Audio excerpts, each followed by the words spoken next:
Alrighty. Well, in that case, we will jump into it. And for those of you watching on YouTube or wherever you're watching, you may know that we love to do a recap before we dive into our proper discussion. And what we do is we cut that recap out and host it separately for your convenience. So if you find yourself just on that recap and you want to hear our full thoughts on this episode, it'll be linked down in the description below. But okay, without further ado, let's dive into episode 76, A Gathering of Heroes. So, this episode opens with Bell's Hells having just teleported from the Shattered Teeth to Whitestone, but not without a few hiccups along the way. As you know, Sam had to roll for the teleport, rolled poorly, and then rolled again and was successful. But basically, everyone took a bunch of force damage before ultimately making it to plopping in front of the Sun Tree. Basically, immediately a pale guard runs up to them and says that, "Hey, Lord Percival is expecting you," and escorts them to the castle. They're actually led to like the secret room in the castle, and it's a like workshop, one of Percy's workshops, where he is tinkering along with Dancer, Imahara Joe, Perna the Viper, who is a Lagamore, I believe they're called. Mhm. And everyone quickly catches up, and while that's happening, Lady Allura Vysoren actually comes down and joins everyone as well. She tells them that she is familiar with Ludinus and simulacrums. I think I'm saying that right, but that word always Yeah. messes me up. And she talks about how somebody of his station and capability could actually have many simulacrums. Then everybody basically takes a look at this harness, which is what everyone was tinkering on, and it looks repaired and polished compared to when Bell's Hells, left it here. Allura, having just joined, takes out some tools and basically makes the final few like arcane inscriptions on this thing. Before asking them, like, do you understand what you have here?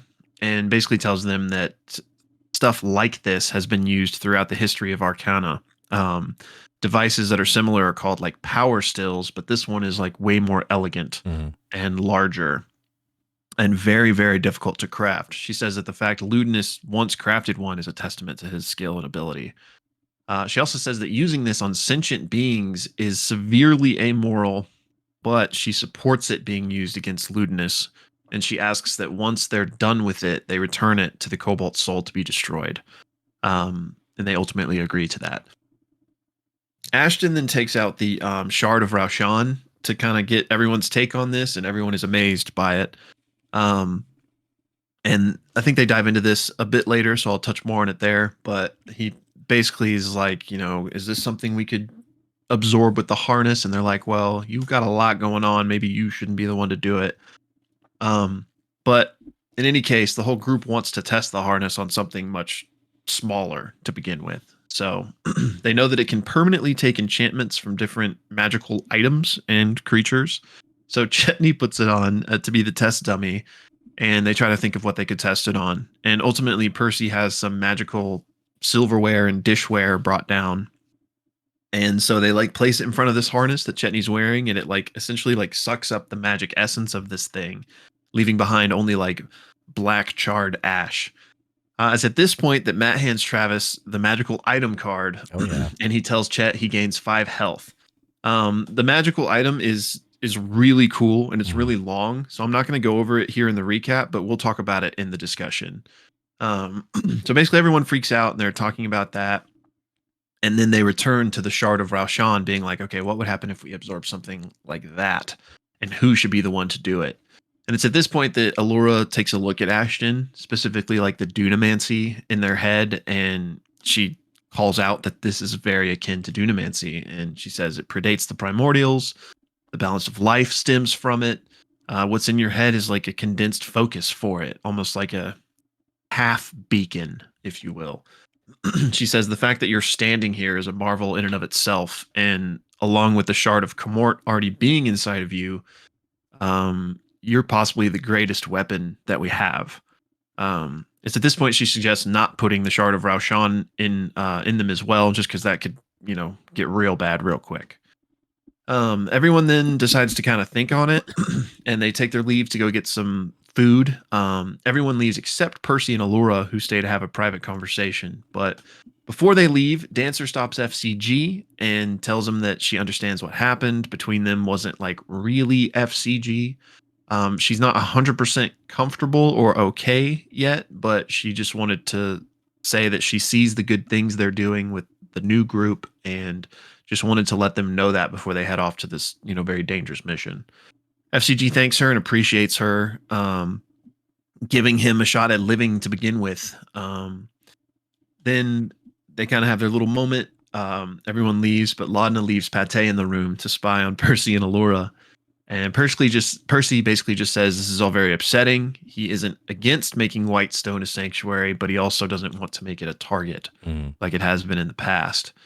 And now he has much more to worry about, like his family. And can we maybe take this elsewhere? Allura tells him, like, hey, there's bigger fish to fry. Like, the moon's locked in the sky, aliens are invading. Like, Whitestone isn't the number one priority here of the bad guys even. So plus it has a lot of protections. Like, it's going to be fine, she basically says. Then she looks at Pate, who is invisible, but she like flicks her fingers and Pate is like thrown out of the room. Back to Bell's Hills, who basically is having lunch now when a bunch of people enter the room, mostly Pale Guards, but also Keyleth and a couple of others. And the guards say their presence is requested and direct them to a war room, essentially. So they make their way to Percy's office, and inside is Percy, Allura, Ebenold Kai, Keyleth, and an older woman who resembles Keyleth. And that's where we go to break on the first half. Yeah, so coming back from the break, we have this meeting in the war room. This older woman is Vilya, Keyleth's mom. Yep. And essentially they have basically what is like the state of Exandria. Like, what's the state of what is happening right now? And there's a lot of details that are mentioned. One of which is that we do get confirmation that the Malleus Key is holding Ruidus, and it is the peak of the solstice. Like, it's holding it in that sort of time frame of the solstice, and that this scrambling of magical energy that we've experienced over several episodes is originating from that Malleus Key. They also talk about how originally there was an idea about sort of attacking the Malleus Key, but because of the disenchantments of a variety of things, there have been a large number of threats that have popped up all over Exandria that have forced each kingdom to sort of have to focus in on itself. The only kingdom, or kingdom is maybe not the right word, but the only entity that's been able to sort of approach the Malleus Key and create this sort of offensive has been Vasselheim. However, we get more confirmation that healing magic is stifled, and in general, there seems to be some kind of magical, anti-magical dampening thing coming from the Malleus Key. Where the conversation goes is basically like, we need more information. We need to know what to do. And the party basically offers themselves as, hey, we could be the scouting party. Like, we could be the people who could go in and make this happen and figure out, what more information so we can make a better decision. And I don't remember if it was like actually asked like, oh, would you want to do that or not? But regardless, Chetney makes a joke that he's like, hey, we're expendable, so go ahead and send us. And they're like, hey, we'll go do it. We'll make it happen. But we're going to need lots of like magical items and things that are going to be able to help us. Allura says that she's willing to see like what's available. They do ask Lord Percy like, hey, do you have like 8 legendary weapons that could help us? And Percy's like, no, I don't have anything like that. There is an insight check, and it seems like Percy's not being totally forthcoming. They also mentioned the Betrayer Gods, and it's like, well, who has a connection to the Betrayer Gods? And, naturally we know that one of the party members does. Fern, by the way, as they're talking about the future of Exandria and like going on this mission, Fern does make a joke about, I want to make the world safe for my child, which gets everyone, there's kind of this has come up before as a running joke. And she's like, Mr. my child, which maybe this would be like a great thing to cut at some point of all the jokes with Fern being pregnant throughout this campaign. That would be funny. So all that to say, they're like, hey, we'll do it. We'll make it happen. Send us off and we'll hopefully not die and get you the information that you need. And they're not just only suggesting to go to the excavation site. They're actually suggesting even going up to Ruidus and getting like a firsthand look at the moon. War room ends. There's this funny like back and forth like good day to you, sir, and to you, and to you. Yeah. That happens between all the characters. Doctor. Yeah, doctor. Orem goes after Keyleth as Keyleth is leaving, and Keyleth, I think like rubs his cheek or something, like, and says something like, "That's from your mom." And basically says like, "Hey, keep an eye on Imogen. I know her mom is Liliana, who's very close to Luidus in this whole thing." Orem basically says, "I think we can trust her. I think it's going to be okay." But also in the meeting, Imogen had mentioned that, hey, getting close to the beam has really made her feel like she's losing herself, like losing her self-control, like she's really drawn to it. So Keyleth is understandably a bit nervous about it. Aside from this, the party also continues chatting about what their next steps should be until Orem has a sense that they're being watched, with this massive, ridiculous perception. And they realize it's actually Gwendolyn DeRollo, who they had met the previous time they had come to Whitestone. And so Orem's basically like, "Hey, I know you're there. Hello." Gwendolyn comes out. She has like this little skeleton doll toy thing that she's playing with. And Laudna immediately sees an opportunity to connect with her. Laudna has this very disturbing moment of like, "Hey, you want to see something cool?" And like peels open the skin on her chest to show her sternum and then invites Gwendolyn to touch it. It was super weird. Yeah. It's not really the casual thing I would tell a child, "Hey, come on over." But interestingly enough, Gwendolyn touches it, immediately shudders, and runs away. They follow after her, knock on her door, and I think it's Imogen actually knocks on her door and is like, "Hey, what happened? What's wrong?" And Gwendolyn is basically like, "She hates me." And she's like, "What, Laudna? No, Laudna doesn't hate you."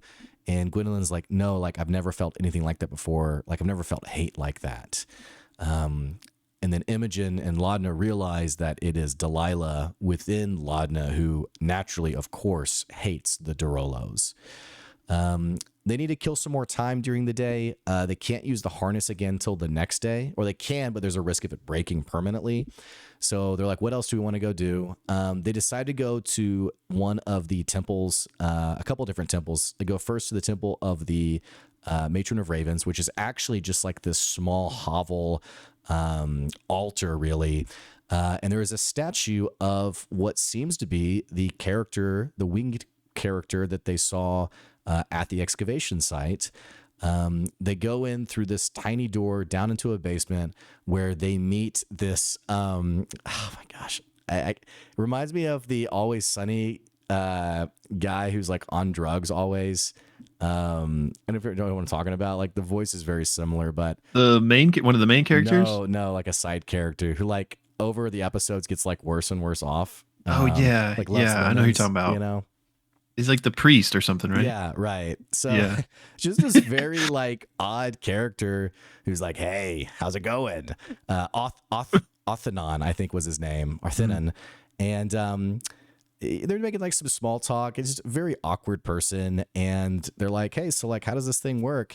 And there are these 5 sarcophaguses that he's like, "Yeah, jump on in and see what happens." So they jump inside, and as they're in the sarcophagus, each sarcophagi they have, or like rather like tombs, I guess, they have this experience that's not unlike when they were descending into the Tree of Atrophy's sort of domain or area, where it's like this black endless void, and they look to see this figure who's wearing a mask, and as the figure takes off the mask, they see just this endless void in place of a face.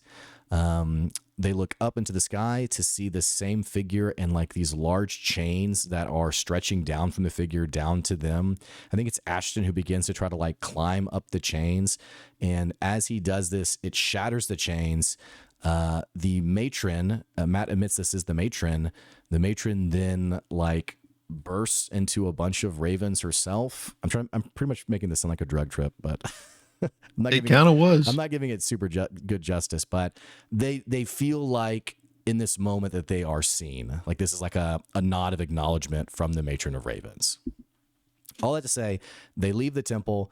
FCG wants to go visit the temple, the Horizon Temple, the Temple of the Changebringer, where they run into Osley, who was like the steward of the temple that they had encountered previously in their last trip. Yeah. And FCG is like, hey, do you mind if I pray? And Osley's like, of course, that's what this is there for.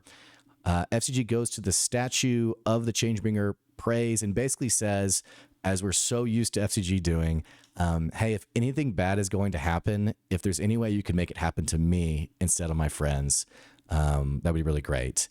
This seems to activate the statue, and the statue the Changebringer's voice begins speaking to FCG and basically says that there are dark days ahead, but in place of those dark days, if there's a hero that's willing to step up, that some may be saved, or something to that effect. And FCG also realizes that the Changebringer is scared, and that basically no one is safe from whatever could be coming, whatever could be happening. They leave, and then they make one last trip. They had joked about it earlier in the episode about finding Whitestone Andy, this character from several episodes ago where Laudna talks about, I think it was actually in Laudna's memories of her getting picked on and having dirt thrown at her by this person, Whitestone Andy. Yeah. Well, they go to the base of the Sun Tree and they find this poor guy who's like selling crepes, like out of this little like food truck. Yeah. And they're just being huge douchebags to him. Imogen has this guy, his name's Andrew, and his age kind of checks out too. He's in his 50s. Laudna's in her 50s. Imogen is like, asked for like this really big order. And then she's like, oh, you know what? I'm allergic. Never mind. So the person like has to waste it. And they're like making all these jokes about like, hey, you ever throw dirt at little kids? And he's like, what? Like, who are you people? And then finally they're like, this is getting like a bit ridiculous. So they fortunately move on from him and decide to basically wrap up the day, to go to sleep, and ideally start the day tomorrow using the harness to work on the Shard of Roshan. So that is where episode 76 ends, A Gathering of Heroes. And if you're watching just the recap, don't forget there's a link to watch the full breakdown. We want to know what you thought about the episode, and don't forget the Discord link as well if you want to chat about the episode.